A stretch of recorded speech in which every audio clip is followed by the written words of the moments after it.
ವೀಕ್ಷಕರೇ, ಅದು 2017 ಇಸ್ವಿ ಭಾರತದ ಪ್ರಸಿದ್ಧ ಪ್ರೇಕ್ಷಣೀಯ ಸ್ಥಳವಾದ ಗೋವಾದಲ್ಲಿ ಒಂದು ಪೋಂಡಾ ಎಂಬ ಸಣ್ಣ ಹಳ್ಳಿ ಇದೆ. ಅಲ್ಲಿ 25 ವರ್ಷದ ಅತೀಶ್ ನಾಯಕ್ ಮತ್ತು ಆತನ ಪತ್ನಿ ತನುಜಾ ವಾಸ ಇದ್ರು. ಈ ಅತೀಶ್ ಮದುವೆ, ಬರ್ತ್ಡೇ, ಗೃಹ ಪ್ರವೇಶ ಮತ್ತಿತರ ಶುಭ ಸಮಾರಂಭಗಳಿಗೆ ಕ್ಯಾಟರಿಂಗ್ ಸರ್ವಿಸ್ ಅನ್ನು ಮಾಡುವಂತ ಕೆಲಸವನ್ನ ಮಾಡ್ತಿದ್ದ. ಇದ್ರ ಜೊತೆಗೆ ಇವೆಂಟ್ ಕೆಲಸಗಳನ್ನು ಕೂಡ ಆತ ನೋಡ್ಕೊಳ್ತಿದ್ದ. ಚಳಿಗಾಲದಲ್ಲಿ ಆತನಿಗೆ ಹೆಚ್ಚು ಕೆಲಸ ಇರ್ತಾ ಇತ್ತು. ಹೀಗಾಗಿ ದಿನಕ್ಕೆ 2 ಇವೆಂಟ್ಗಳನ್ನು ಕೂಡ ಆತ ನೋಡ್ಕೊಳ್ಬೇಕಾಗ್ತಿತ್ತು. ಇದರಿಂದಾಗಿ ಅವನಿಗೆ ತನ್ನ ಹೆಂಡತಿ ಜೊತೆ ಸಮಯವನ್ನು ಕಳೆಯೋದಕ್ಕೆ ಆಗ್ತಿರ್ಲಿಲ್ಲ. ಇನ್ನು ಆತನ ಮದುವೆ ವಿಚಾರಕ್ಕೆ ಬಂದ್ರೆ ಇಬ್ರು ಕೂಡ ಪ್ರೀತಿಸಿ ಮದುವೆ ಆಗಿದ್ರು. ಪರಸ್ಪರ ಒಬ್ಬರನ್ನೊಬ್ಬರು ತುಂಬಾ ಪ್ರೀತಿಸ್ತಾ ಇದ್ರು. ವೀಕ್ಷಕರೇ, ಅದು 2017 ಜುಲೈ 3ನೇ ತಾರೀಕು. ಈ ಅತೀಶ್ ತನ್ನ ಪತ್ನಿಯೊಂದಿಗೆ ಮಾತಾಡ್ತಿದ್ದಾಗ ತನುಜಾ ಆತನ ಬಳಿ ತನಗೆ ಇದ್ದಕ್ಕಿದ್ದ ಹಾಗೆ ಬಿರಿಯಾನಿ ತಿನ್ಬೇಕು ಅಂತ ಅನಿಸ್ತಾ ಇದೆ ಅಂತ ಹೇಳಿದ್ಲು. ಊಟ ಮಾಡೋದಕ್ಕೆ ಇನ್ನೂ ಸಮಯ ಇದೆ, ಆಮೇಲೆ ತಂದು ಕೊಡ್ತೀನಿ ಅಂತ ಹೇಳಿ ಅತೀಶ್ ತನುಜಳ ಕೈ ಹಿಡಿದು ಪ್ರೀತಿಯಿಂದ ಮಾತನಾಡಿದ್ದ. ಇತ್ತೀಚೆಗೆ ಆರ್ಡರ್ ಜಾಸ್ತಿ ಇರೋದ್ರಿಂದ ಕೆಲಸದ ಒತ್ತಡ ಹೆಚ್ಚಾಗಿ ಆತನಿಗೆ ತನ್ನ ಹೆಂಡತಿಯ ಜೊತೆ ಸಮಯವನ್ನು ಕಳೆಯೋದಕ್ಕೆ ಆಗ್ತಾ ಇರಲಿಲ್ಲ. ಹೀಗಾಗಿ ಆತ ಬಿಡುವು ಇದ್ದಂತ ಸಮಯದಲ್ಲಿ ಪ್ರೀತಿಯಿಂದ ತನ್ನ ಹೆಂಡತಿಯ ಜೊತೆ ಸಮಯವನ್ನ ಕಳೀತಾ ಇದ್ದ. ಮಧ್ಯಾಹ್ನ ಸುಮಾರು 12:30 ಹೊತ್ತಿಗೆ ಅತೀಶ್ ತನ್ನ ಮನೆಯಿಂದ ಹೊರಗಡೆ ಬಂದು ಮನೆಯ ಬೀಗವನ್ನ ಹಾಕ್ತಿದ್ದ. ಅದೇ ಸಮಯಕ್ಕೆ ಆತನ ಆಂಟಿ ಮೋಹಿನಿ ಬಂದು, ನೀನು ಮತ್ತು ನಿನ್ನ ಹೆಂಡತಿ ಇವತ್ತು ಮಧ್ಯಾಹ್ನ ನಮ್ಮ ಮನೆಗೆ ಊಟಕ್ಕೆ ಬನ್ನಿ ಅಂತ ಕರೀತಾರೆ. ಅದಕ್ಕೆ ಈ ಅತೀಶ್, ಇವತ್ತು ಆಗೋದಿಲ್ಲ ಆಂಟಿ, ತನುಜಾ ಇವತ್ತು ಮಧ್ಯಾಹ್ನದ ಊಟಕ್ಕೆ ಬಿರಿಯಾನಿ ತಿನ್ಬೇಕು ಅಂತ ಹೇಳಿದ್ದಾಳೆ. ಹೀಗಾಗಿ ನಾನು ಹತ್ತಿರದ ರೆಸ್ಟೋರೆಂಟ್ಗೆ ಹೋಗಿ ಅವಳಿಗಾಗಿ ಬಿರಿಯಾನಿನ ತಗೊಂಡ್ ಬರ್ತೀನಿ ಅಂತ ಹೇಳಿ ಮನೆ ಬೀಗ ಹಾಕೋದಿಕ್ಕೆ ಮುಂದಾಗ್ತಾನೆ. ಅದನ್ನು ನೋಡಿದಂತ ಅವರ ಆಂಟಿಗೆ ಸ್ವಲ್ಪ ವಿಚಿತ್ರ ಅಂತ ಅನ್ಸಿ, ತನುಜಾ ಮನೇಲಿ ಇರ್ಬೇಕಾದ್ರೆ ನೀನ್ಯಾಕೆ ಮನೆಗೆ ಬೀಗ ಹಾಕ್ತಾ ಇದೆಯಾ ಅಂತ ಕೇಳ್ತಾರೆ. ಅದಕ್ಕೆ ಆತ, ತನುಜಳಿಗೆ ಬಹಳ ನಿದ್ರೆ ಬರ್ತಾ ಇದೆ, ಆಕೆ ನೆಮ್ಮದಿಯಿಂದ ಮಲ್ಕೊಂಡು ವಿಶ್ರಾಂತಿ ಮಾಡ್ಲಿ ಅಂತ ನಾನೇ ಬೀಗ ಹಾಕ್ತಿದ್ದೀನಿ. ಬೀಗ ಹಾಕಿದ್ರೆ ಮನೇಲಿ ಯಾರು ಕೂಡ ಇಲ್ಲ ಅಂತ ಅಕ್ಕಪಕ್ಕದವರು ಬಂದು ತೊಂದರೆ ಕೊಡೋದಿಲ್ಲ. ಹೀಗಾಗಿ ತನುಜಾ ನೆಮ್ಮದಿಯಿಂದ ಮಲಗಬಹುದು. ಅದಕ್ಕೆ ನಾನು ಬೀಗ ಹಾಕ್ತಾ ಇದ್ದೀನಿ ಅಂತ ಹೇಳಿ ಆತ ಅಲ್ಲಿಂದ ಹೊರಟು ಹೋಗ್ತಾನೆ. ಮಧ್ಯಾಹ್ನ ಬಿರಿಯಾನಿ ತಗೊಂಡ್ ಬರ್ತೀನಿ ಅಂತ ಹೇಳಿ ಹೋಗಿದಂತ ಈ ಅತೀಶ್ ಸಂಜೆ ಆದ್ರೂ ಕೂಡ ಮನೆಗೆ ಬರ್ಲಿಲ್ಲ. ಇದನ್ನ ಗಮನಿಸಿದಂತ ಆತನ ಆಂಟಿ ಮೋಹಿನಿ ಆತಂಕಕ್ಕೆ ಒಳಗಾಗ್ತಾರೆ. ಇಷ್ಟು ಹೊತ್ತಾದ್ರೂ ಕೂಡ ಇವನ್ಯಾಕೆ ಮನೆಗೆ ಬಂದಿಲ್ಲ ಅಂತ ಯೋಚಿಸ್ತಾರೆ. ಇದ್ರ ಜೊತೆ ಮಧ್ಯಾಹ್ನದಿಂದಲೂ ಕೂಡ ಈ ತನುಜಾ ಮನೆ ಒಳಗೇನೆ ಲಾಕ್ ಆಗಿದ್ದಾಳೆ. ಈ ಅತೀಶ್ಗೆ ಕರೆ ಮಾಡಿದ್ರೆ ಅವನ ಫೋನ್ ಸ್ವಿಚ್ ಆಫ್ ಅಂತ ಬರ್ತಾ ಇತ್ತು. ತಕ್ಷಣ ಈ ತನುಜಾ ಬಗ್ಗೆ ಯೋಚನೆಯಾಗಿ ಕೂಡಲೇ ಅವರು ಮನೆ ಬಾಗಿಲನ್ನ ಜೋರಾಗಿ ತಟ್ತಾರೆ. ಆದ್ರೆ ಒಳಗಿಂದ ಯಾವುದೇ ಪ್ರತಿಕ್ರಿಯೆ ಬರೋದಿಲ್ಲ. ಅತ್ತ ಅತೀಶ್ನ ಫೋನ್ ಕೂಡ ಸ್ವಿಚ್ ಆಫ್ ಆಗಿದೆ. ಇಲ್ಲಿ ನೋಡಿದ್ರೆ ತನುಜಾ ಮನೆ ಒಳಗೆ ಲಾಕ್ ಆಗಿದ್ದಾಳೆ. ಎಷ್ಟು ಕೂಗಿದ್ರು ಕೂಡ ಯಾವುದೇ ಪ್ರತಿಕ್ರಿಯೆಯನ್ನ ಕೊಡ್ತಿಲ್ಲ. ಇಲ್ಲೇನೋ ಸಮಸ್ಯೆ ಆಗಿದೆ ಅಂತ ಆಗ ಆ ಮೋಹಿನಿ ಆಂಟಿಗೆ ಅನುಮಾನ ಶುರುವಾಗುತ್ತೆ. ಅವರು ಗಾಬರಿಯಲ್ಲೇ ಆ ಅತೀಶ್ನ ಮನೆ ಬಾಗ್ಲಲ್ಲೇ ಕೂತಿರ್ತಾರೆ. ಮುಂದೆ ಏನ್ ಮಾಡ್ಬೇಕು ಅಂತ ಯೋಚನೆ ಮಾಡ್ತಿದ್ದಂತ ಅವ್ರಿಗೆ ಅತೀಶ್ನ ಅಕ್ಕನ ನೆನಪಾಗುತ್ತೆ. ಅವರು ತಮ್ಮ ಗಂಡನ ಜೊತೆ ಅಲ್ಲಿಂದ ಸುಮಾರು 11 ಕಿಲೋಮೀಟರ್ ದೂರದಲ್ಲಿ ವಾಸ ಮಾಡ್ತಿದ್ರು. ಹೀಗಾಗಿ ಮೋಹಿನಿ ಕೂಡಲೇ ಅವರಿಗೆ ಕರೆ ಮಾಡಿ ಅತೀಶ್ ಅಲ್ಲಿಗೆ ಬಂದಿದ್ದಾನಂತ ಕೇಳ್ತಾರೆ. ಆಗ ಆತನ ಅಕ್ಕ ಇಲ್ಲ ಅಂತ ಉತ್ತರಿಸ್ತಾರೆ. ಇದನ್ನ ಕೇಳಿ ಗಾಬರಿ ಆದಂತ ಮೋಹಿನಿ ನಡೆದಂತ ಎಲ್ಲಾ ವಿಚಾರವನ್ನು ಕೂಡ ಅತೀಶ್ನ ಅಕ್ಕನಿಗೆ ವಿವರಿಸ್ತಾರೆ. ಮತ್ತೆ ಈ ಮೋಹಿನಿ ಆಂಟಿ ಅತೀಶ್ನ ಅಕ್ಕನ ಹತ್ರ, ನಿಮ್ ಬಳಿ ಏನಾದ್ರೂ ಈ ಮನೆಯ ಡೂಪ್ಲಿಕೇಟ್ ಬೀಗದ ಕೀ ಇದ್ರೆ ದಯವಿಟ್ಟು ತಗೊಂಡ್ ಬನ್ನಿ ಅಂತ ಕೇಳಿದ್ರು. ಇದೆಲ್ಲವನ್ನು ಕೂಡ ಕೇಳಿ ಗಾಬರಿಯಾದಂತ ಅತೀಶ್ನ ಅಕ್ಕ ಕೂಡಲೇ ಆತನಿಗೆ ಕರೆ ಮಾಡ್ತಾರೆ. ಆದ್ರೆ ಎಷ್ಟು ಬಾರಿ ಕರೆ ಮಾಡಿದ್ರು ಕೂಡ ಫೋನ್ ಸ್ವಿಚ್ ಆಫ್ ಅಂತಾನೆ ಬರ್ತಿತ್ತು. ನಂತರ ಅವರು ಅವ್ರ ಗಂಡನ ಜೊತೆ ತನ್ನ ಬಳಿ ಇದ್ದಂತ ಅತೀಶ್ನ ಮನೆಯ ಡೂಪ್ಲಿಕೇಟ್ ಕೀ ತಗೊಂಡು ಮನೆ ಹತ್ರ ಬರ್ತಾರೆ. ತಕ್ಷಣ ತಮ್ಮ ಬಳಿ ಇದ್ದಂತ ಬೀಗದಿಂದ ಈ ಅತೀಶ್ನ ಮನೆ ಬಾಗ್ಲನ್ನ ತೆಗಿತಾರೆ. ನಂತರ ಎಲ್ಲರೂ ಕೂಡ ಒಟ್ಟಿಗೆ ಒಳ ಹೋಗಿ ನೋಡಿದಾಗ ಅವ್ರಿಗೆ ಆಕಾಶನೇ ತಲೆ ಮೇಲೆ ಬಿದ್ದಂತಾಗಿತ್ತು. ಈ ತನುಜಾ ತನ್ನದೇ ಮನೆಯಲ್ಲಿ ಶವವಾಗಿ ಪತ್ತೆಯಾಗಿದ್ಲು. ತನುಜಳ ಬೆಡ್ರೂಮ್ ನಲ್ಲಿ ಹಾಸಿಗೆ ಮೇಲೆ ನೇರವಾಗಿ ಮಲಗಿರುವಂತೆ ಆಕೆ ಶವ ಪತ್ತೆಯಾಗಿತ್ತು. ಈ ಅತೀಶ್ನ ಭಾವ ಹತ್ರ ಹೋಗಿ ನೋಡಿ ತನುಜಾ ಸತ್ತಿದ್ದಾಳೆ ಅಂತ ದೃಢಪಡಿಸ್ತಾರೆ. ಇದರಿಂದ ಶಾಕ್ಗೆ ಒಳಗಾಗಿದ್ದಂತ ಅತೀಶ್ನ ಅಕ್ಕ ಜೋರಾಗಿ ಅಳೋದಕ್ಕೆ ಶುರು ಮಾಡ್ತಾರೆ. ಈ ತನುಜಾ ಎದೆ ಮೇಲೆ ಒಂದು ತಲೆದಿಂಬಿತ್ತು. ಅದನ್ನ ಹತ್ತಿರದಿಂದ ನೋಡಿದಾಗ ಅದ್ರ ಮೇಲೆ ಒಂದು ಹಾರ್ಟ್ ನ ಚಿತ್ರ ಮತ್ತು ಅದರೊಳಗೆ I love you rest in peace ಅಂತ ಬರೆಯಲಾಗಿತ್ತು. ಅಷ್ಟರಲ್ಲಿ ಏನೋ ಶಬ್ದ ಆಯ್ತು ಅಂತ ಅಕ್ಕಪಕ್ಕದ ಮನೆಯವರು ಕೂಡ ಏನಾಯ್ತು ಅಂತ ನೋಡೋದಕ್ಕೆ ಓಡ್ ಬರ್ತಾರೆ. ತಮ್ಮ ಕಣ್ಣ ಮುಂದೆ ಇದ್ದಂತ ಆ ದೃಶ್ಯವನ್ನ ನೋಡಿದಂತ ಅಕ್ಕಪಕ್ಕದವರು ಕೂಡ ಶಾಕ್ಗೆ ಒಳಗಾಗಿದ್ರು. ಪರಿಸ್ಥಿತಿ ಗಂಭೀರತೆನ ಅರ್ಥ ಮಾಡ್ಕೊಂಡಂತ ಅತೀಶ್ನ ಭಾವ ಪಾಂಡಾ ಪೊಲೀಸ್ ಸ್ಟೇಷನ್ಗೆ ಕರೆ ಮಾಡಿ ಮಾಹಿತಿಯನ್ನ ಕೊಡ್ತಾರೆ. ವೀಕ್ಷಕರೇ, ಒಂದ್ ಟೈಮಲ್ಲಿ ಭೂಮಿಯಲ್ಲಿ ಹೂಡಿಕೆ ಮಾಡಿದ್ರೆ ಮಾತ್ರ ಲಾಭ ಸಿಗುತ್ತೆ ಅಂತ ನಂಬ್ತಾ ಇದ್ವಿ. ಆದ್ರೆ ಈಗ ಪರಿಸ್ಥಿತಿ ಬದಲಾಗಿದೆ. ಈಗ ಉತ್ತಮ ಕಂಪನಿಗಳ ಷೇರುಗಳಲ್ಲಿ ಹೂಡಿಕೆಯನ್ನ ಮಾಡಿದ್ರೆ ನಿಮ್ಗೆ ಸಾಕಷ್ಟು ಲಾಭ ಸಿಗುತ್ತೆ. ಉದಾಹರಣೆಗೆ, ನೀವು 5 ವರ್ಷಗಳ ಹಿಂದೆ ಟಾಟಾ ಮೋಟಾರ್ಸ್ ನಲ್ಲಿ 1 ಲಕ್ಷ ರೂಪಾಯಿ ಹೂಡಿಕೆಯನ್ನ ಮಾಡಿದಿದ್ರೆ ಇವತ್ತಿಗೆ ಅದು 7 ಲಕ್ಷ ರೂಪಾಯಿ ಆಗ್ತಾ ಇತ್ತು. ಅಂದ್ರೆ ಸುಮಾರು 700% ರಿಟರ್ನ್ ಸಿಗ್ತಾ ಇತ್ತು. ಇಂಥ ಲಾಭಗಳು ಚಿನ್ನ, ಫಿಕ್ಸ್ಡ್ ಡೆಪಾಸಿಟ್ ಅಥವಾ ರಿಯಲ್ ಎಸ್ಟೇಟ್ ನಲ್ಲಿ ಸಾಧ್ಯ ಇಲ್ಲ. ನೀವು ಷೇರು ಮಾರುಕಟ್ಟೆಯಲ್ಲಿ ಸರಿಯಾದ ತಿಳುವಳಿಕೆಯನ್ನು ಹೊಂದಿದ್ರೆ ಉತ್ತಮ ಲಾಭವನ್ನ ಗಳಿಸಬಹುದು. ವೀಕ್ಷಕರೇ, ನೀವು ಕೂಡ ಹೂಡಿಕೆ ಮಾಡಿ ಲಾಭವನ್ನು ಗಳಿಸೋದಕ್ಕೆ ಇಚ್ಛಿಸ್ತಾ ಇದ್ರೆ ಡಿಸ್ಕ್ರಿಪ್ಷನ್ ಬಾಕ್ಸ್ ಅಲ್ಲಿ ಕೊಟ್ಟಿರುವಂತಹ ಲಿಂಕ್ ಮೇಲೆ ಕ್ಲಿಕ್ ಮಾಡಿ ಏಂಜಲ್ ಒನ್ ನಲ್ಲಿ ಉಚಿತ ಡಿಮ್ಯಾಟ್ ಖಾತೆಯನ್ನ ತೆರೆಯಿರಿ. ನೀವೇನಾದ್ರೂ ಹೊಸಬ್ರಾಗಿದ್ರೆ ನಿಮ್ಗೆ ಸಲಹೆ ಕೊಡೋದಕ್ಕೆ ಅಲ್ಲಿ ಅಡ್ವೈಸರ್ ಗಳು ಕೂಡ ಸಿಗ್ತಾರೆ. ನೀವು ಕೇವಲ 100 ರೂಪಾಯಿನೂ ಕೂಡ ಹೂಡಿಕೆಯನ್ನ ಶುರು ಮಾಡಬಹುದು. ಅದಲ್ಲದೆ ಮ್ಯೂಚುವಲ್ ಫಂಡ್ಸ್ ಅಲ್ಲೂ ಕೂಡ ನೀವು ಹೂಡಿಕೆಯನ್ನ ಮಾಡಬಹುದು. ಮತ್ಯಾಗ್ತಡ, ಡಿಸ್ಕ್ರಿಪ್ಷನ್ ಅಲ್ಲಿ ಇರುವಂತಹ ಲಿಂಕ್ ಅನ್ನ ಕ್ಲಿಕ್ ಮಾಡಿ ಉಚಿತ ಡಿಮ್ಯಾಟ್ ಖಾತೆಯನ್ನ ತೆರೆಯಿರಿ. ಕರೆ ಮಾಡದಂತ 15 ನಿಂದ 20 ನಿಮಿಷದೊಳಗೆ ಪೊಲೀಸರು ಘಟನಾ ಸ್ಥಳಕ್ಕೆ ಬರ್ತಾರೆ. ತಕ್ಷಣ ಪೊಲೀಸರು ಆ ಒಂದು ಶವನ ತಮ್ಮ ವಶಕ್ಕೆ ಪಡ್ಕೊಂಡು ವಿಚಾರಣೆಯನ್ನ ಶುರು ಮಾಡ್ತಾರೆ. ಆಗ ಈ ಅತೀಶ್ನ ಆಂಟಿ ಮೋಹಿನಿ ಮತ್ತೊಂದು ಶಾಕಿಂಗ್ ವಿಚಾರವನ್ನ ಪೊಲೀಸರಿಗೆ ತಿಳಿಸ್ತಾರೆ. ಅದೇನಪ್ಪ ಅಂದ್ರೆ ಜುಲೈ 3ನೇ ತಾರೀಕು ಬೆಳಗ್ಗೆ ಅತೀಶ್ ಮತ್ತು ತನುಜಾ ನಡುವೆ ಬಹಳ ದೊಡ್ಡ ಜಗಳ ನಡೀತಾ ಇತ್ತು. ಅವರಿಬ್ಬರ ಕೂಗಾಟ ಮತ್ತು ಕಿರುಚಾಟ ಮನೆ ಹೊರಗೂನು ಕೇಳಿಸ್ತಾ ಇತ್ತು. ಗಂಡ ಹೆಂಡತಿ ಮಧ್ಯೆ ಜಗಳ ಸಹಜ ಅಂತ ನಾನು ಕೂಡ ಸುಮ್ಮನಾದೆ. ಮತ್ತೆ ತನುಜಳನ್ನ ಕೊನೆಯದಾಗಿ ನಾನು ಬೆಳಗ್ಗೆ ನೋಡಿದ್ದು ಮತ್ತೆ ಅತೀಶ್ನನ್ನ ನಾನು ಕೊನೆಯದಾಗಿ ನೋಡಿದ್ದು ಮಧ್ಯಾಹ್ನ 12:30 ಅಂತ ಆಕೆ ಪೊಲೀಸರ ಬಳಿ ತಿಳಿಸಿದ್ಲು. ನಂತರ ಪೊಲೀಸರು ಘಟನಾ ಸ್ಥಳವನ್ನ ಪರಿಶೀಲನೆ ಮಾಡಿ ತನುಜಾ ದೇಹವನ್ನ ಮರಣೋತ್ತರ ಪರೀಕ್ಷೆಗೆ ಕಳುಹಿಸ್ತಾರೆ. ಈ ಮೋಹಿನಿಯ ಹೇಳಿಕೆ ಆಧಾರದ ಮೇಲೆ ಪೊಲೀಸರು ಕೊಲೆ ಪ್ರಕರಣವನ್ನ ದಾಖಲಿಸಿಕೊಳ್ತಾರೆ. ಮತ್ತೆ ಪೊಲೀಸರಿಗೆ ಈ ಒಂದು ಕೊಲೆಯನ್ನ ಅತೀಶ್ ಮಾಡಿರಬಹುದು ಎಂಬ ಅನುಮಾನ ಕೂಡ ಮೂಡಿತ್ತು. ಏಕೆಂದ್ರೆ ಕೊನೆಯದಾಗಿ ಅವನ ಹೆಂಡತಿಯೊಂದಿಗೆ ಕಾಣಿಸಿಕೊಂಡಿದ್ದು ಅವನೇ. ಆದ್ರಿಂದ ಪೊಲೀಸರು ಕೂಡಲೇ ತನಿಖೆಯನ್ನು ಶುರು ಮಾಡಿ ಪರಾರಿಯಾಗಿದ್ದಂತ ಅವನನ್ನ ಹಿಡಿಯೋದಿಕ್ಕೆ ಮುಂದಾಗ್ತಾರೆ. ಆದ್ರೆ ಕೆಲವೇ ಸಮಯದಲ್ಲಿ ಅತೀಶ್ ತನ್ನ ಅಕ್ಕನಿಗೆ ಕರೆ ಮಾಡಿ ನಾನು ಈಗಲೇ ಊರಿಗೆ ಬರ್ತಾ ಇದ್ದೀನಿ ಅಂತ ಹೇಳಿದ್ದ. ಇದನ್ನ ಕೇಳದಂತ ಪೊಲೀಸರು ಆತನನ್ನ ಹಿಡಿಯಲೇಬೇಕು ಅಂತ ದೊಡ್ಡ ಯೋಜನೆಯನ್ನ ರೂಪಿಸ್ತಾರೆ. ಈ ಪೋಂಡ ನಗರದ ಬಸ್ ನಿಲ್ದಾಣದ ಸುತ್ತಲೂ ಕೂಡ ಭದ್ರತೆಯನ್ನ ಹೆಚ್ಚಿಸ್ತಾರೆ. ಇದರ ಜೊತೆಗೆ ರೈಲ್ವೆ ಸ್ಟೇಷನ್ ಮತ್ತು ಆತನ ಮನೆ ಈ ರೀತಿ ಎಲ್ಲಾ ಕಡೆಗಳಲ್ಲೂ ಕೂಡ ಭದ್ರತೆಯನ್ನ ಹೆಚ್ಚಿಸಿ ಪೊಲೀಸರು ಅವನನ್ನ ಹಿಡಿದು ಹಾಕೋದಿಕ್ಕೆ ಹದ್ದಿನಂತೆ ಕಾದು ಕೂತಿದ್ರು. ಬರುವಂತ ಪ್ರತಿಯೊಂದು ಬಸ್ಸಿನ ಮೇಲೂ ಕೂಡ ಪೊಲೀಸರು ಸೂಕ್ಷ್ಮವಾಗಿ ಗಮನವನ್ನ ವಹಿಸಿದ್ರು. ಕೊನೆಗೆ ಒಂದು ಬಸ್ಸಲ್ಲಿ ಈ ಅತೀಶ್ ಬರ್ತಾನೆ. ಅವನು ಬಸ್ಸಿಂದ ಇಳಿದ ತಕ್ಷಣ ಪೊಲೀಸರು ಅವನನ್ನ ಹಿಡಿದು ಬಂಧಿಸ್ತಾರೆ. ನಂತರ ಅವನನ್ನ ಪೋಂಡ ಪೊಲೀಸ್ ಠಾಣೆಗೆ ಕರ್ಕೊಂಡ್ಬಂದು ಪ್ರೈವೇಟ್ ರೂಮ್ ಅಲ್ಲಿ ಆತನ ವಿಚಾರಣೆ ಮಾಡೋದಕ್ಕೆ ಮುಂದಾಗ್ತಾರೆ. ಆಗ ಪೊಲೀಸರು ಊಹೆ ಕೂಡ ಮಾಡದಂತ ಘಟನೆಯೊಂದು ನಡೆದು ಹೋಗುತ್ತೆ. ಅದೇನಪ್ಪ ಅಂದ್ರೆ ಸ್ವತಃ ಆತನೇ ಪೊಲೀಸರು ಕೇಳೋದಕ್ಕಿಂತ ಮುಂಚೆನೆ ತಾನೇ ತನ್ನ ಹೆಂಡತಿ ತನುಜಾ ಕೊಲೆ ಮಾಡಿದ್ದು ಮತ್ತು ಆಕೆ ಶವವನ್ನ ಮನೆಯೊಳಗೇನೆ ಲಾಕ್ ಮಾಡಿ ಹೋಗಿದ್ದು ಅಂತ ಒಪ್ಕೊಳ್ತಾನೆ. ಆದ್ರೆ ಅವನು ತನ್ನ ಹೆಂಡತಿಯನ್ನ ಯಾಕೆ ಕೊಲೆ ಮಾಡ್ದ, ಈ ಕೊಲೆ ಹಿಂದಿನ ರಹಸ್ಯವನ್ನ ಕೇಳಿದಾಗ ಪೊಲೀಸರೇ ಒಂದು ಕ್ಷಣ ದಂಗಾಗಿದ್ರು. ವೀಕ್ಷಕರೇ, ಈ ಅತೀಶ್ ಕೇವಲ 4 ವರ್ಷ ಇರುವಾಗಲೇ ಅವನ ತಂದೆ ತಾಯಿ ಇಬ್ರು ಕೂಡ ಸಾವನ್ನಪ್ಪಿದ್ರು. ಈ ಅತೀಶ್ಗೆ ಆತನ ಅಕ್ಕ ಮಾತ್ರ ಇದ್ರು. ಇಬ್ರಿಗೂ ವಯಸ್ಸಿನ ಅಂತರ ಬಹಳ ಇರೋದ್ರಿಂದ ಈ ಅತೀಶ್ನ ಅಕ್ಕ ಅವನನ್ನ ಪುಟ್ಟ ಮಗುವಿನಂತೆ ತಾಯಿ ಸ್ಥಾನದಲ್ಲಿ ನಿಂತು ನೋಡ್ಕೊಳ್ತಿದ್ರು. ಆಕೆ ಹೊರಗಡೆ ಕೆಲಸ ಮಾಡಿ ಹಣವನ್ನ ಸಂಪಾದನೆ ಮಾಡಿ ಅವನನ್ನ ಕಷ್ಟಪಟ್ಟು ಸಾಕ್ತಾ ಇದ್ಲು. ಅವರ ತಂದೆ ತಾಯಿ ತೀರ್ ಹೋದಂತ 4 ವರ್ಷದವರೆಗೂ ಅವರು ಬಹಳ ಕಷ್ಟವನ್ನ ಅನುಭವಿಸಿದ್ರು. ನಂತರ ಆತನ ಅಕ್ಕನಿಗೆ ಒಬ್ಬ ಒಳ್ಳೆ ವ್ಯಕ್ತಿ ಜೊತೆ ಮದುವೆ ಆಗುತ್ತೆ. ಅತೀಶ್ ಈ ಒಂದು ಸಮಯದಲ್ಲಿ ಕೇವಲ 9 ಅಥವಾ 10 ವರ್ಷದವನಾಗಿದ್ದ ಕಾರಣ ಅವನನ್ನು ಕೂಡ ಆಕೆ ಅವಳ ಜೊತೆ ತನ್ನ ಗಂಡನ ಮನೆಗೆ ಕರ್ಕೊಂಡು ಹೋಗ್ತಾಳೆ.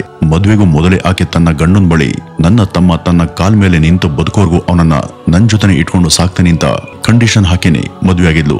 ನಂತರ ಈ ಅತೀಶ್ನ ವಿದ್ಯಾಭ್ಯಾಸ, ಊಟ, ಆತನ ಸಂಪೂರ್ಣ ಖರ್ಚು ಮತ್ತು ವೆಚ್ಚಗಳನ್ನು ಕೂಡ ಆತನ ಅಕ್ಕ ಮತ್ತು ಅವಳ ಗಂಡನೇ ನೋಡ್ಕೊಳ್ತಾ ಇದ್ರು. ಈ ಅತೀಶ್ ಶಾಲೆಗೆ ಹೋಗುವಂತ ಸಮಯದಲ್ಲಿ ಆತನಿಗೆ ಒಬ್ಬ ಹುಡುಗಿಯ ಪರಿಚಯ ಆಗುತ್ತೆ. ಅದು ಬೇರೆ ಯಾರು ಅಲ್ಲ, ಇದೇ ತನುಜಾ.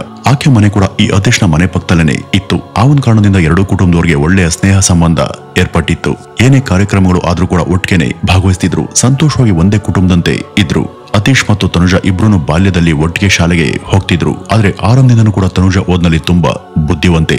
ಆದ್ರೆ ಅತೀಶ್ ಓದ್ನಲ್ಲಿ ಸ್ವಲ್ಪ ಹಿಂದೆ ಉಳಿದಿದ್ದ. ಈ ತನುಜಾ ಹಗಲು ರಾತ್ರಿಯಿಂದ ಕಷ್ಟಪಟ್ಟು ಓದ್ತಾ ಇದ್ಲು. ಆದ್ರೆ ಅತೀಶ್ ಓದ್ನಲ್ಲಿ ಯಾವ ಆಸಕ್ತಿಯನ್ನ ತೋರಿಸ್ತಾ ಇರ್ಲಿಲ್ಲ. ಇದರ ಪರಿಣಾಮ ಅವರಿಬ್ರು 10ನೇ ತರಗತಿಗೆ ಬಂದಾಗ ತನುಜಾ ತನ್ನ ಕ್ಲಾಸ್ನಲ್ಲಿ ಪ್ರಥಮ ಸ್ಥಾನವನ್ನ ಗಳಿಸಿದ್ಲು. ಆದ್ರೆ ಅತೀಶ್ ಫೇಲ್ ಆಗಿದ್ದ. ಆತ ಫೇಲ್ ಆದ ನಂತರ ವಿದ್ಯಾಭ್ಯಾಸವನ್ನ ಮುಂದುವರಿಸಲಿಲ್ಲ. ತನ್ನ ಭಾವನ ಜೊತೆ ಕೆಲಸ ಮಾಡಿ ಅವ್ರಿಗೆ ಸಹಾಯ ಮಾಡೋದಕ್ಕೆ ಮುಂದಾಗ್ತಾನೆ. ಆದ್ರೆ ಈ ತನುಜಾ ಓದನ್ನ ಮುಂದುವರಿಸ್ತಾ ಇದ್ಲು. ಇವರಿಬ್ರು ಬೆಳೆದಂತೆ ಅವರಿಬ್ರು ಮಧ್ಯ ಪ್ರೀತಿ ಕೂಡ ಬೆಳೆಯತೊಡಗಿತ್ತು. ಅವರಿಬ್ರು ಚಿಕ್ಕವರಿದ್ದಾಗ ನಾವು ದೊಡ್ಡವರಾದ್ಮೇಲೆ ಇಬ್ರು ಮದುವೆ ಆಗೋಣ ಅಂತ ಮಾತನಾಡ್ಕೊಂಡಿದ್ರು. ಎಲ್ಲಾ ಪ್ರೇಮಿಗಳಂತೆ ಸಿನಿಮಾ, ಪಾರ್ಕ್, ಹೋಟೆಲ್ ಅಂತ ಎಲ್ಲಾ ಕಡೆ ಒಟ್ಟಿಗೆನೆ ಸುತ್ತಾಡ್ತಿದ್ರು. ಇದ್ರ ಮಧ್ಯ ಈ ಅತೀಶ್ ತನ್ನ ಕೆಲಸದಲ್ಲಿ ಸಂಪೂರ್ಣ ಬ್ಯುಸಿ ಆಗ್ತಾನೆ. ಕೊನೆಗೆ ತನ್ನ ಭಾವನ ಅನುಮತಿಯೊಂದಿಗೆ ತನ್ನದೇ ಆದಂತ ಒಂದು ಕ್ಯಾಟರಿಂಗ್ ಬಿಸ್ನೆಸ್ ಅನ್ನು ಕೂಡ ಶುರು ಮಾಡ್ತಾನೆ.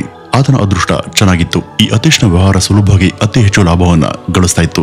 ಈ ಕಡೆ ತನುಜಾ ತನ್ನ 12ನೇ ತರಗತಿ ಪರೀಕ್ಷೆಗಳನ್ನು ಕೂಡ ಉತ್ತಮ ಅಂಕವನ್ನ ಪಡೆದು ಪಾಸ್ ಆಗಿದ್ಲು. ಈ ತನುಜಾ ಸೆಕೆಂಡ್ PUCಯನ್ನ ಮುಗಿಸಿದ ತಕ್ಷಣ ಇಬ್ರು ಮದುವೆ ಆಗೋ ಬಗ್ಗೆ ಯೋಚನೆಯನ್ನ ಮಾಡಿದ್ರು. ಒಳ್ಳೆ ಅಂಕಗಳನ್ನ ತಗೊಂಡಿದ್ದಂತ ತನುಜಾ ಕಾಲೇಜಿಗೆ ಸೇರ್ಕೊಂಡು ತನ್ನ ಮುಂದಿನ ವಿದ್ಯಾಭ್ಯಾಸವನ್ನ ಮಾಡಬಹುದಿತ್ತು. ಆದ್ರೆ ಪ್ರೀತಿ ಎಂಬ ಮಾಯೆಯಲ್ಲಿ ಬಿದ್ದವ್ರಿಗೆ ಭವಿಷ್ಯದ ಆಲೋಚನೆ ಇರೋದಿಲ್ಲ. ಈ ಒಂದು ವಿಚಾರ ತನುಜಳ ತಂದೆ ತಾಯಿಗೆ ಗೊತ್ತಾದಾಗ ಅವರು ಶಾಕ್ಗೆ ಒಳಗಾಗಿದ್ರು. ಆದ್ರೆ ಅತೀಶ್ನ ಅಕ್ಕ ಭಾವನ್ಗೆ ಇವರ ಮದುವೆ ಬಗ್ಗೆ ಯಾವುದೇ ವಿರೋಧ ಇರ್ಲಿಲ್ಲ. ಇತ್ತ ಕಡೆ ತನುಜಳ ಮನೆಯಲ್ಲಿ ಇವರ ಮದುವೆಗೆ ಒಪ್ಪಿಗೆ ಕೊಡದೆ ಅವರಿಬ್ಬರ ಪ್ರೀತಿನ ಖಂಡಿಸಿ ಮನೆಯಲ್ಲಿ ಯಾವಾಗ್ಲೂ ಜಗಳ ನಡೀತಾ ಇತ್ತು. ಆಕೆಯ ತಂದೆ ತಾಯಿ ತಮ್ಮ ಮಗಳು ಚೆನ್ನಾಗಿ ಓದಿ ಸಮಾಜದಲ್ಲಿ ಒಂದು ಹೆಸರನ್ನ ಮಾಡಿ ಒಳ್ಳೆ ಕೆಲಸವನ್ನ ಪಡೆದು ತನ್ನ ಕಾಲ್ ಮೇಲೆ ನಿಂತ್ಕೊಳ್ಬೇಕು ಎಂಬ ಕನಸನ್ನ ಕಂಡಿದ್ರು. ಹೀಗಾಗಿ ಅತೀಶ್ನನ್ನ ಭೇಟಿ ಮಾಡೋದು ಬೇಡ ಅಂತ ಆಕೆಗೆ ವಾರ್ನಿಂಗ್ ಅನ್ನು ಕೂಡ ಕೊಡ್ತಾ ಇದ್ರು. ಆದ್ರೆ ತನುಜಾ ತನ್ನ ಪ್ರೀತಿಯನ್ನ ಬಿಟ್ಕೊಡದೆ ನಾನು ಮದುವೆ ಅಂತ ಆದ್ರೆ ಅವನನ್ನೇ ಆಗೋದು, ಅವನಿಗೇನ್ ಕಡಿಮೆ ಆಗಿದೆ, ಅವನು ಅವನ ಬಿಸ್ನೆಸ್ ನಲ್ಲಿ ಚೆನ್ನಾಗೇನೆ ಸಂಪಾದನೆ ಮಾಡ್ತಿದ್ದಾನೆ ಅಂತ ಅವನ ಪರವಾಗಿನೇ ಮಾತನಾಡ್ತಾಳೆ. ಆಗ ಅವಳ ತಂದೆ ತಾಯಿ, ಈ ಅತೀಶ್ ನಿನ್ಗೆ ಸೂಕ್ತವಾದಂತ ಜೋಡಿ ಅಲ್ಲ, ಅವನು 10ನೇ ತರಗತಿಯಲ್ಲೇ ಫೇಲ್ ಆಗಿದ್ದಾನೆ, ನೀನು ವಿದ್ಯಾಭ್ಯಾಸದಲ್ಲಿ ಮುಂದೆ ಇದೆಯಾ, ನಿನ್ನ ಭವಿಷ್ಯದ ಬಗ್ಗೆ ಗಮನ ಕೊಟ್ಟು ಚೆನ್ನಾಗಿ ಓದಿ ಒಳ್ಳೆ ಸ್ಥಾನಕ್ಕೆ ಹೋಗುವಂತ ಸಾಮರ್ಥ್ಯ ನಿನಗಿದೆ, ಆಗ ನಿನಗೆ ಸರಿ ಹೊಂದುವಂತ ಹುಡುಗ ಸಿಗ್ತಾನೆ, ಆದ್ರೆ ಇವನ್ ಮಾತ್ರ ಬೇಡ ಅಂತ ವಾದ ಮಾಡ್ತಾರೆ. ನೀನು ಇವತ್ತು ಇಡುವಂತ ಈ ಒಂದು ತಪ್ಪು ಹೆಜ್ಜೆ ಮುಂದೆ ನಿನ್ ಜೀವನದಲ್ಲಿ ಸರಿಪಡಿಸಲಾಗದಂತ ಸಮಸ್ಯೆ ಆಗ್ಬಾರ್ದು, ಇದರಿಂದ ನಮಗೂ ಮತ್ತು ನಮ್ಮ ಕುಟುಂಬಕ್ಕೂ ಕೆಟ್ಟ ಹೆಸರು ಬರುತ್ತೆ, ನೀನೇನು ಚಿಕ್ಕ ಹುಡುಗಿ ಅಲ್ಲ, ಸರಿಯಾಗಿ ಯೋಚನೆ ಮಾಡುವಂತ ಆಕೆಯ ತಂದೆ ತಾಯಿ ಬುದ್ಧಿ ಮಾತನ್ನ ಹೇಳಿದ್ರು. ಇದನ್ನೆಲ್ಲ ಕೇಳಿ ತನುಜ ಗಂಭೀರವಾಗಿ ಯೋಚನೆ ಮಾಡೋದಕ್ಕೆ ಮುಂದಾಗ್ತಾಳೆ. ಒಂದ್ ಕಡೆ ತನ್ನ ತಂದೆ ತಾಯಿಯ ಕಾಳಜಿ, ಮತ್ತೊಂದ್ ಕಡೆ ತನ್ನ ಬಾಲ್ಯದ ಪ್ರೀತಿ, ಯಾವುದನ್ನ ಆಯ್ಕೆ ಮಾಡ್ಕೊಳ್ಬೇಕು ಎಂಬ ಗೊಂದಲದಲ್ಲೇ ಈಕೆ ಇದ್ಲು. ಹೀಗೆ ದಿನ ಕಳೆದಂತೆ ಅವಳಿಗೆ ತನ್ನ ಪ್ರೀತಿನ ಮುಖ್ಯ, ಅವನನ್ನೇ ಮದ್ವೆ ಆಗ್ಬೇಕು ಅಂತ ನಿರ್ಧರಿಸ್ತಾಳೆ. ಕೊನೆಗೆ 2015ರಲ್ಲಿ ಈ ತನುಜ ಮನೆಯಿಂದ ಓಡ್ ಹೋಗಿ ಈ ಅತೀಶ್ನೊಂದಿಗೆ ಲವ್ ಮ್ಯಾರೇಜ್ ಅನ್ನ ಮಾಡ್ಕೊಳ್ತಾಳೆ. ಆದ್ರೆ ಅತೀಶ್ನ ಅಕ್ಕ, ಭಾವ ಮತ್ತು ಅವನ ಕುಟುಂಬದ ಎಲ್ಲಾ ಸದಸ್ಯರು ಕೂಡ ಆ ಒಂದು ಮದುವೆಯಲ್ಲಿ ಪಾಲ್ಗೊಂಡಿದ್ರು. ಆದ್ರೆ ಈ ತನುಜ ಕುಟುಂಬದವರು ಯಾರೂ ಆ ಒಂದು ಮದುವೆಗೆ ಬಂದಿರಲಿಲ್ಲ. ಮದುವೆ ನಂತರ ಈ ಅತೀಶ್ನ ವ್ಯವಹಾರ ಮತ್ತಷ್ಟು ಬೆಳೆಯತೊಡಗಿತ್ತು. ಒಳ್ಳೆ ಲಾಭವನ್ನ ಆತ ಗಳಿಸ್ತಾ ಇದ್ದ. ಇನ್ನು ಇದೇ ಒಂದು ಸಮಯದಲ್ಲಿ ಇನ್ನು ನಾನು ತನ್ನ ಅಕ್ಕ ಭಾವನ್ಗೆ ಭಾರ ಆಗಿರೋದ್ ಬೇಡ, ಬೇರೆಯಾಗೋಣ ಅಂತ ನಿರ್ಧರಿಸ್ತಾನೆ. ಹೀಗಾಗಿ ಒಂದು ಬಾಡಿಗೆ ಮನೆಯನ್ನ ಪಡೆದು ಅಲ್ಲಿ ವಾಸ ಮಾಡೋದಕ್ಕೆ ಶುರು ಮಾಡ್ತಾರೆ. ಪ್ರೀತಿಸಿ ಮದುವೆಯಾಗಿದ್ದಂತ ಜೋಡಿಗಳ ದಾಂಪತ್ಯ ಜೀವನ ಬಹಳ ಸುಖವಾಗೇನೆ ಇತ್ತು. ಒಬ್ಬರನ್ನೊಬ್ಬರು ತುಂಬಾ ಪ್ರೀತಿಸ್ತಾ ಇದ್ರು. ಸ್ವಲ್ಪ ದಿನಗಳು ಕಳೆದ ನಂತರ ಈ ಅತೀಶ್ ಮತ್ತೆ ತನ್ನ ಕೆಲಸದತ್ತ ಗಮನವನ್ನ ಹರಿಸ್ತಾನೆ. ಈ ಕಡೆ ತನುಜ ತನ್ನ ಮನೆಯ ದೈನಂದಿನ ಕೆಲಸಗಳನ್ನ ಮಾಡ್ಕೊಂಡು ಇರ್ತಾ ಇದ್ಲು. ಈ ಅತೀಶ್ ಕೆಲಸದಲ್ಲಿ ಯಾವಾಗ್ಲೂ ಬ್ಯುಸಿ ಇರ್ತಾ ಇದ್ದ. ತನುಜ ಜೊತೆ ಸಮಯ ಕಳೆಯೋದಕ್ಕೆ ಅವನಿಗೆ ಆಗ್ತಿರ್ಲಿಲ್ಲ. ಆದ್ರೆ ತನುಜ ಮನೆ ಕೆಲಸಗಳನ್ನ ಬೇಗ ಮುಗಿಸಿ ಆತನಿಗಾಗಿ ಯಾವಾಗ್ಲೂ ಕಾಯ್ತಾ ಇದ್ಲು. ಮನೇಲಿ ಮಾಡೋದಕ್ಕೆ ಅಷ್ಟೇನು ಕೆಲಸ ಇರ್ತಾ ಇರ್ಲಿಲ್ಲ. ಹೀಗಾಗಿ ಆಕೆಗೆ ತುಂಬಾ ಬೋರ್ ಆಗ್ತಿತ್ತು. ಅದೇ ಸಮಯದಲ್ಲಿ ಆಕೆಗೆ ಒಂದು ಯೋಚನೆ ಬರುತ್ತೆ. ಅದೇನಪ್ಪ ಅಂದ್ರೆ ಮತ್ತೆ ತನ್ನ ವಿದ್ಯಾಭ್ಯಾಸವನ್ನ ಮುಂದುವರಿಸಬೇಕು ಅಂತ. ಈ ಅತೀಶ್ ಮನೆಗೆ ಬಂದ ತಕ್ಷಣ ತನುಜ, ನಾನು ನನ್ನ ವಿದ್ಯಾಭ್ಯಾಸವನ್ನ ಮುಂದುವರಿಸಬೇಕು ಅಂತ ಅನ್ಕೊಂಡಿದ್ದೀನಿ ಅಂತ ತನ್ನ ಆಸೆಯನ್ನ ಹೇಳ್ತಾಳೆ. ಇದನ್ನ ಕೇಳದಂತ ಈ ಅತೀಶ್, ನಿನ್ಗೆ ಎಷ್ಟು ಓದ್ಬೇಕು ಅಂತ ಅನ್ಸುತ್ತೋ ಓದು, ನನ್ಗೆ ಯಾವ ಅಭ್ಯಂತರ ಕೂಡ ಇಲ್ಲ, ನಿನ್ನ ಇಷ್ಟನೇ ನನ್ನ ಇಷ್ಟ ಅಂತ ಆತ ಹೇಳಿದ್ದ. ಈ ಅತೀಶ್ ಮಾಗವನ್ನಲ್ಲಿ ಇರುವಂತ ಕಾಲೇಜಿಗೆ ಹೋಗಿ ತನುಜಳಿಗೆ ಅಡ್ಮಿಷನ್ ಅನ್ನ ಮಾಡಿಸ್ತಾನೆ. ತನುಜ ಕಾಲೇಜಿಗೆ ಹೋದ ನಂತರ ಆಕೆಯ ವರ್ತನೆಯಲ್ಲಿ ಬಹಳ ದೊಡ್ಡ ಬದಲಾವಣೆಯನ್ನ ಆತ ಗಮನಿಸಿದ್ದೆ ಅಂತ ಆತ ಹೇಳ್ತಾನೆ. ಇದ್ರ ಮುಂದೆ ಆತ ಹೇಳದಂತ ಸಂಪೂರ್ಣ ಕತೆ ಆತನ ದೃಷ್ಟಿಕೋನದಿಂದನೇ ಹೇಳಿದ್ದು. ಆದ್ರೆ ತನುಜಳ ಕಥೆಯನ್ನ ಕೇಳೋದಕ್ಕೆ ಆಕೆಯ ಮಧ್ಯ ಇಲ್ಲ. ಈ ಅತೀಶ್ ಪೊಲೀಸರಿಗೆ ತಿಳಿಸಿದಂತೆ ತನುಜ ಕಾಲೇಜಿಗೆ ಸೇರಿದ ನಂತರ ಬಹಳಷ್ಟು ಹೊಸ ಸ್ನೇಹಿತರನ್ನ ಮಾಡ್ಕೊಳ್ಳೋದಿಕ್ಕೆ ಶುರು ಮಾಡಿದ್ಲು. ಮತ್ತೆ ತನ್ನ ಹೆಚ್ಚಿನ ಸಮಯವನ್ನು ಕೂಡ ಅವ್ರ ಜೊತೆನೆ ಕಳೀತಾ ಇದ್ಲು. ಅವಳು ತನ್ನ ಮನೆ ಮತ್ತು ಅತೀಶ್ ಬಗ್ಗೆ ಸಂಪೂರ್ಣ ನಿರ್ಲಕ್ಷ್ಯದಿಂದ ವರ್ತಿಸ್ತಾ ಇದ್ಲು. ಕಾಲೇಜಿಂದ ಬಂದ ತಕ್ಷಣ ತನುಜ ಗಂಟೆಗಟ್ಟಲೆ ಫೋನಲ್ಲಿ ತನ್ನ ಸ್ನೇಹಿತರ ಜೊತೆ ಮಾತಾಡ್ತಾ ಇದ್ಲು. ಇಷ್ಟಲ್ಲದೆ ಈ ತನುಜ ಅತೀಶ್ಗೆ ಹೇಳದೆ ತನ್ನ ಸ್ನೇಹಿತರೊಂದಿಗೆ ಕಾಲೇಜಿನ ಪಾರ್ಟಿಗಳು ಹಾಗೂ ಪಿಕ್ನಿಕ್ಗಳಿಗೂ ಹೋಗೋದಕ್ಕೆ ಶುರು ಮಾಡಿದ್ಲು. ಇದನ್ನೆಲ್ಲ ಸೂಕ್ಷ್ಮವಾಗಿ ಗಮನಿಸಿದಂತ ಅತೀಶ್ನ ಮನಸ್ಸಲ್ಲಿ ನೂರಾರು ಪ್ರಶ್ನೆಗಳು, ಯೋಚನೆಗಳು ಜನ್ಮ ತಾಳಿದ್ವು. ತನುಜಳ ವರ್ತನೆಯಿಂದ ಆಕೆ ಮೇಲೆ ಅನುಮಾನ ಶುರುವಾಗಿತ್ತು. ತನುಜ ನನ್ನನ್ನ ಪ್ರೀತಿ ಮಾಡೋದನ್ನ ನಿಲ್ಲಿಸಿದ್ದಾಳೆ, ಮತ್ತೆ ಆಕೆಗೆ ಬೇರೆಯವರ ಮೇಲೆ ಪ್ರೀತಿ ಆಗಿರಬಹುದು ಎಂಬ ಶಂಕೆ ಆತನಿಗೆ ಉಂಟಾಗಿತ್ತು. ತನ್ನ ಅನುಮಾನಗಳನ್ನ ಬಗೆಹರಿಸಿಕೊಳ್ಳೋದಕ್ಕೆ ಆತ ನೇರವಾಗಿ ತನುಜ ಬಳಿ ಹೋಗಿ ತನ್ನ ಮನಸ್ಸಲ್ಲಿ ಕೊರೆಯುತ್ತಿದ್ದಂತ ವಿಚಾರಗಳ ಬಗ್ಗೆ ಹೇಳ್ತಾನೆ.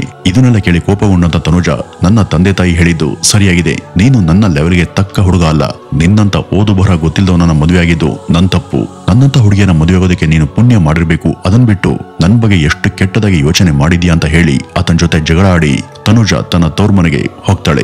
ದಿನ ಕಳೆದಂತೆ ಅತೀಶ್ ತನ್ನ ತಪ್ಪನ್ನ ಅರ್ಥ ಮಾಡ್ಕೊಂಡು ತನ್ನ ಮಾವನ್ ಮನೆಗೆ ಹೋಗಿ ತನುಜ ಜೊತೆ ಮಾತಾಡಿ ಕ್ಷಮೆಯನ್ನ ಕೇಳಿ ಆಕೆ ಮನವೊಲಿಸಿ ತನ್ನ ಜೊತೆಗೆ ಮರಳಿ ವಾಪಸ್ ಕರ್ಕೊಂಡ್ಬರ್ತಾನೆ. ಈ ತನುಜರ ಕುಟುಂಬನೂ ಕೂಡ ಮದುವೆಯಾಗಿ 1 ವರ್ಷದ ನಂತರ ತಮ್ಮ ಸಿಟ್ಟು ಮತ್ತು ಕೋಪ ಎಲ್ಲ ಕೂಡ ತಣ್ಣಗಾಗಿತ್ತು. ಅವರು ಈ ಒಂದು ಮದುವೆಯನ್ನ ಒಪ್ಕೊಂಡಿದ್ರು. ಈಗಾಗಲೇ ಮದುವೆಯಾಗಿ 2 ವರ್ಷ ಕಳೆದಿತ್ತು. ಇದೇ ರೀತಿ 2017 ಜುಲೈ 1ನೇ ತಾರೀಕು ತನುಜ ಕಾಲೇಜಿನಿಂದ ತುಂಬಾ ತಡವಾಗಿ ಮನೆಗೆ ಬಂದಿದ್ಲು. ಆದ್ರೆ ಅವಳಿಗಾಗಿ ಈ ಅತೀಶ್ ಮನೆಯಲ್ಲೇ ಬಹಳ ಸಮಯದಿಂದ ಕಾದು ಕೂತಿದ್ದ.